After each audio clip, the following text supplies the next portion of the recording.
വയനാട്ടിൽ അധ്യാപക നിയമനങ്ങൾ ആവശ്യപ്പെട്ട് ബീനാച്ചി സ്കൂൾ വിദ്യാർത്ഥികൾ നടത്തുന്ന സമരം കൂടുതൽ ശക്തമാകുന്നു.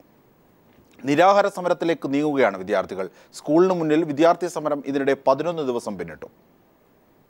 വയനാട്ടിൽ RMSA പദ്ധതി പ്രകാരം ഒടുവിൽ അപ്ഗ്രേഡ് ചെയ്ത 5 സ്കൂളുകളുണ്ട്. എന്നാൽ ഇതുവരെ അംഗീകാരം ലഭിച്ചിട്ടില്ല. അധ്യാപക നിയമനങ്ങളോ അടിസ്ഥാന സൗകര്യ വികസനങ്ങളോ നടന്നില്ല. 3 വർഷത്തോളമായി PTA ഫണ്ട് പിരിച്ചാണ് അധ്യാപകരെ നിയമിക്കുന്നതും ശമ്പളം നൽകുന്നതും. സ്കൂളുകളുടെ പ്രവർത്തനം കൂടുതൽ പ്രതിസന്ധിയിലായതോടെയാണ് വിദ്യാർത്ഥികൾ സമരരംഗത്തിറങ്ങിയിരിക്കുന്നത്.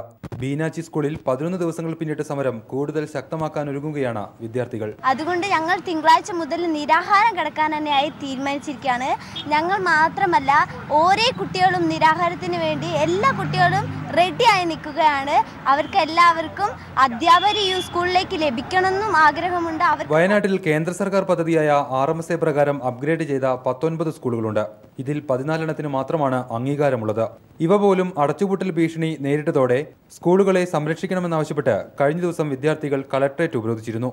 പ്രശ്നപരിഹാരം ഉടനുണ്ടായില്ലെങ്കിൽ സമരം ശക്തമാക്കുമെന്ന് RMSA സ്കൂൾ സംരക്ഷണ സമിതിയും വ്യക്തമാക്കിയിട്ടുണ്ട്. News bureau, Wayanad.